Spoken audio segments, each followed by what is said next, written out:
দেখা হয় নাই চক্ষু মেলিয়া, ঘর হতে শুধু দুই পা ফেলিয়া, একটি ধানের শীষের ওপর একটি শিশির বিন্দু।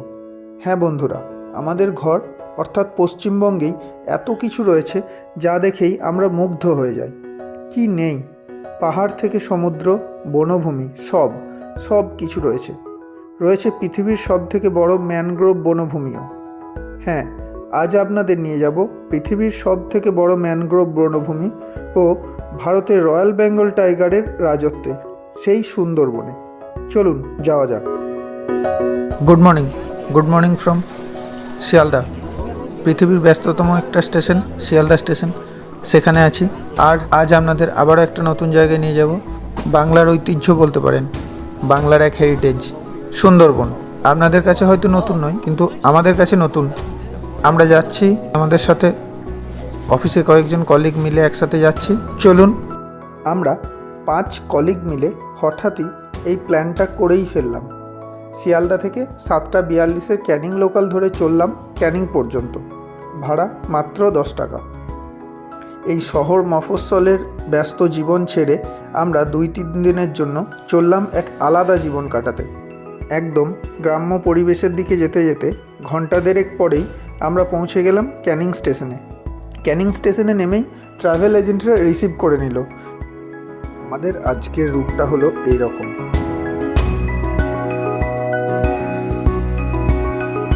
ক্যানিং থেকে অটোতে সোনাখালি, এখান থেকে বোটে করে গোসাবা এবং কয়েকটা নাম না জানা নদীর ওপর দিয়ে এবং দত্তা নদীর ওপর দিয়ে পৌঁছে যাব পাখিরালয়ে। এখানেই আজ নাইট স্টে। কালকের প্ল্যানটা পরে বলছি।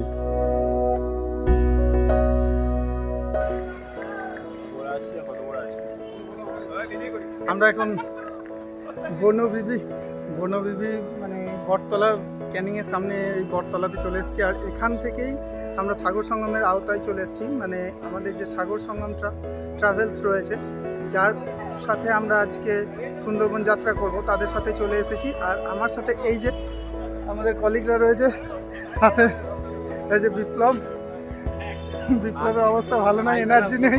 এদিকে আমাদের অনির্বাণ, একদম খাদ্যরসিক এনার্জি আছে, দেখেই বোঝা যাচ্ছে আপনাদের। আর আমাদের বস মাস্টার, এখানকার লোকাল গাইড কাঞ্চন, আর আমাদের সিঙ্গার সুশোভন বিশ্বাস। তো আমরা সবাই মিলে এখন একসাথে বহুত আনন্দ করব। এবং এই বটতলা, কি নাম, বনবিবি মন্দিরের কাছে এই বটতলা থেকে, এখান থেকে আমরা সাগর সঙ্গমের প্যাকেজের আওতায় চলে এসেছি। ফরেস্ট ওয়াইফ বনবিবি মানে এরকম একটা জায়গা। বনের মালিক বিবি বলেছে না, বনবিবি মানে যাই হোক, বনের মালিক। তো এখান থেকেই মালকিন। হ্যাঁ, তো এখান থেকেই মানে কি বলবো, যে সুন্দরবনের কন্ট্রোল হয়, এরকম একটা ব্যাপার আর কি। গেটওয়ে অফ সুন্দরবন বলতে পারি। আমাদের এই লোকাল গাইড বলেছে এটাকে গেটওয়ে অফ সুন্দরবন বলা হয়। এখান থেকেই স্টার্টিং হয় সব কিছু। আমরা যত ট্যুর হোক, যাই হোক, সবাই এখানে অ্যাসেম্বলড হয়ে এখান থেকে, তারপর যারা বিভিন্ন জায়গায় যাবেন ওরা এখান থেকেই স্টার্টিং হয়। আর গেট আপ থেকে কিন্তু একদম মানে ট্যুর গাইড মনে করবে না, আমাদের কলিগ। সবাই একসাথে আমরা এসেছি। স্টেশনের 50 মিটার পাশেই এই বনবিবি বটতলা থেকে অটোতে উঠে বসলাম। এখান থেকেই আমরা ট্যুরের প্যাকেজে চলে এলাম। মানে এরপর অটো ভাড়া থেকে শুরু করে খাওয়া দাওয়া, লজিং, ফুডিং সমস্ত কিছু এই প্যাকেজের মধ্যেই ইনক্লুডেড। আমরা ক্যানিং থেকে অটোতে উঠে বসলাম আর মাতলা নদীর ব্রিজের ওপর দিয়ে এখন চলেছি। আমাদের প্রায় 15 কিলোমিটার রাস্তা এইভাবে অটোতে জার্নি করতে হবে। বেশ ভালোই লাগছে, রাস্তাও বেশ ভালো। অটোর রাস্তা পাড়ি দিয়েই নদীঘাটে এসে পৌঁছালাম। এখান থেকেই 3 দিনের নৌকা বিহার শুরু হবে। কি সুন্দর লাগছে দেখুন নৌকাগুলোকে। প্রচুর লোক, প্রচুর ট্রাভেল এজেন্ট, প্রচুর যাত্রী, আর সবার মনে প্রচুর কৌতূহল ও উৎকণ্ঠা। এই যে সাগর সঙ্গম ট্রাভেলস, এতেই আমরা যাব। পুষ্পক লঞ্চ। যাই হোক, এইভাবে একে একে নৌকোতে উঠলাম।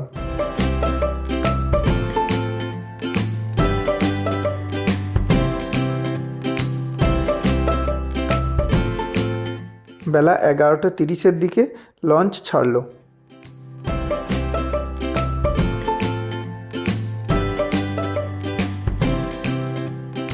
ইন্ডিয়ান ফ্ল্যাগ নিয়ে আমরা নদী ও সমুদ্রের সঙ্গমস্থলের দিকে চলতে শুরু করলাম। চলেছি সুন্দরবনের গহনের দিকে।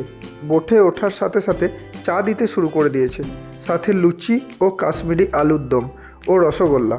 আহা হা, শুরুটাই বেশ জমে গেল বলুন।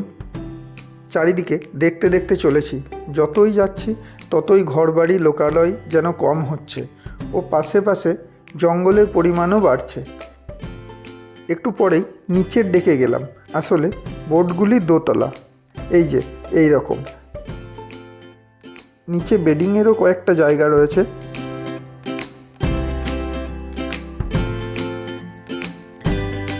সামনে এই সিঁড়ি, দুদিকে ওয়াশরুম আর পেছনের দিকে রয়েছে ইঞ্জিন রুম। এই যে এই 6 সিলিন্ডারের ইঞ্জিনটি বোটটাকে টেনে নিয়ে যাচ্ছে। একটু পরেই চিংড়ি মাছের পকোড়া ও কফি নিয়ে এলো। দারুণ লাগছে, চিংড়ি মাছ ভাজা চলে এসছে, চিংড়ি ফ্রাই একটু দেখে দাও দাদা।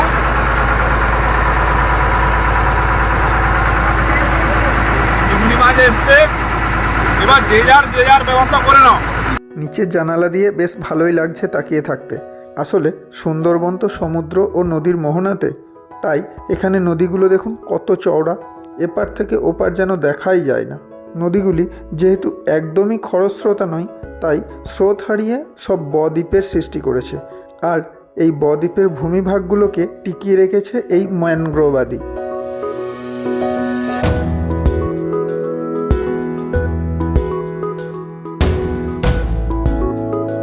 এরকম জার্নি এনজয় করতে কীরকম লাগছে? ভালোই লাগছে, আর সবাই একসাথে আছি, আর সবাই ইয়াং জেনারেশন আছি আমরা, অবশ্যই ভালো লাগছে। আর অফিস থেকে বাঙ্ক মেরে এগুলো হ্যাঁ, একটা বাঙ্ক স্কুলেও মেরেছি, এখন অফিসে একটু টুকটাক চলে আর কি, সব জায়গায় মাঝে মাঝে মারতে হবে। সবই হলো, কিন্তু বাঘ বাহাদুরের দেখা কখন পাবো সেটাই এখন দেখার। এই প্রথম সুন্দরবন এলাম, বেশ ভালোই লাগছে। চারিদিকটা যেমন দেখে ভেবেছিলাম যেরকম হবে ঠিক তেমনই, খুবই সুন্দর অপূর্ব দৃশ্য চারিদিকে। বেলা 12:30টার দিকে গোসাবাতে এসে পৌঁছালাম। এদিকে বলতে গেলে এটিই লাস্ট শহর, এরপর তো শুধুই বঙ্গোপসাগর রয়েছে। গোসাবার ঘাটে আমাদের লঞ্চ থামলো। এখানে দুটি দর্শনীয় স্থান রয়েছে। এই বাজারের মধ্য দিয়েই একটুখানি হেঁটে গিয়ে পৌঁছালাম হ্যামিল্টন সাহেবের বাংলো ও রবীন্দ্রনাথ ঠাকুরের বাংলোতে। ড্যানিয়েল হ্যামিল্টন সাহেবের আমন্ত্রণে কবিগুরু রবীন্দ্রনাথ ঠাকুর 1932 সালে 30 ও 31 ডিসেম্বর এই বাংলোতে অবস্থান করেছিলেন। এখানে কিছুক্ষণ সময় কাটানোর পরেই আমরা আবার বোটের দিকে এগিয়ে গেলাম। সারাদিন নৌকাবিহার করতে করতে পৌঁছে যাচ্ছি সুন্দরবনের আরও গহনে, আরও ঘন জঙ্গলে। এই সুন্দরবনটি ভারতবর্ষ ও বাংলাদেশের একদম দক্ষিণে 25,500 বর্গ কিলোমিটার জায়গা জুড়ে রয়েছে। তারই মধ্যে 9,630 বর্গ কিলোমিটার জায়গা, অর্থাৎ পুরো সুন্দরবনের 1/3 ভারতের আওতায় রয়েছে, বাকি অংশ রয়েছে বাংলাদেশে। এখানে এলে আপনি কিন্তু বুঝতে পারবেন না কোনটা বাংলাদেশ আর কোনটা পশ্চিমবঙ্গের অংশ। সব জায়গায় যেন একই রকম, শুধু বড় বড় নদী, আর সেই নদীগুলো থেকে একটা একটা করে ছোট্ট ছোট্ট খাঁড়ি জঙ্গলের ভিতর দিয়ে ঢুকে গেছে। আর এই খাঁড়িগুলোর ভিতর দিয়েই ছোট ছোট নৌকা করে এখানে অধিবাসীরা মাছ, কাঁকড়া এইসব ধরতে যায়, মধু সংগ্রহ করতে যায়। আর তখনই তাদের বাঘের কবলে পড়তে হয়, বাঘের শিকারে পরিণত হয় তারা। এই ভারতবর্ষের সুন্দরবন আর বাংলাদেশের সুন্দরবনকে পৃথক করেছে মাতলা নদী। এই নদীর সীমানাতে আমাদের জওয়ান অর্থাৎ বিএসএফের ভেসেল রয়েছে, আর বাংলাদেশের বিডিআরের ভেসেলও রয়েছে। তবে বাঘ, হরিণ ও অন্যান্য বন্যজন্তুরা কিন্তু বাংলাদেশ ও ভারতের মধ্যে অবাধে যাতায়াত করতে পারে।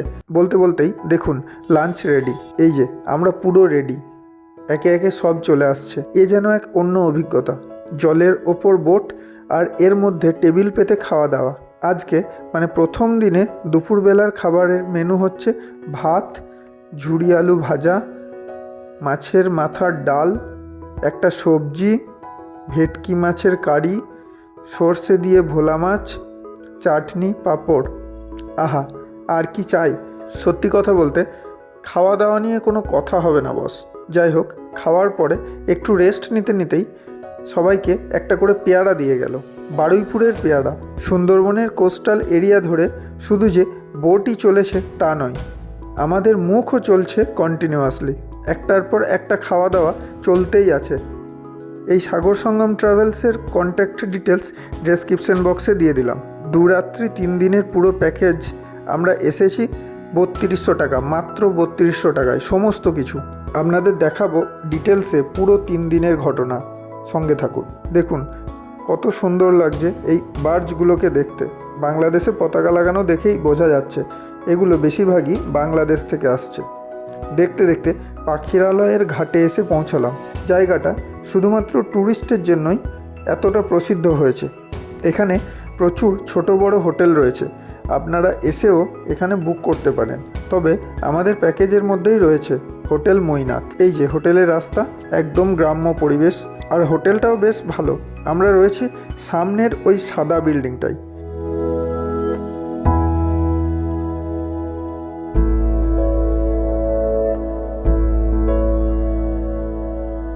উপর নিচে মিলে 5 জন, আমরা 5 বন্ধু।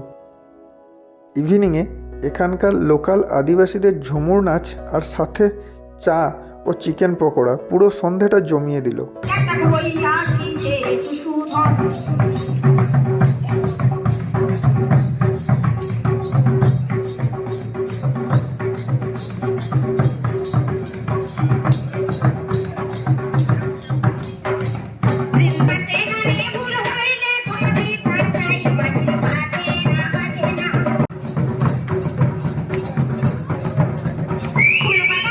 আর তারপর রুমের মধ্যে চলল আমাদের নিজেদের গানের আড্ডা।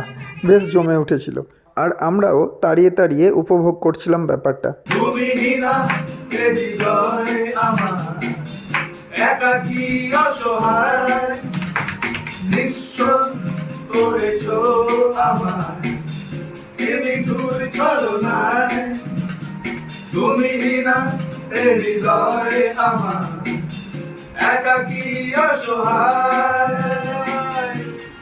হারানো বেদনায় পুড়ে চলেছি সারাক্ষণ।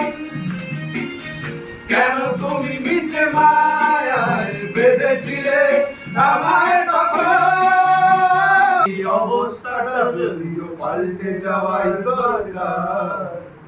তোমার বাড়ির পথে চলেছি, আবার দেয় বৃষ্টিটা সঙ্গ আমায়।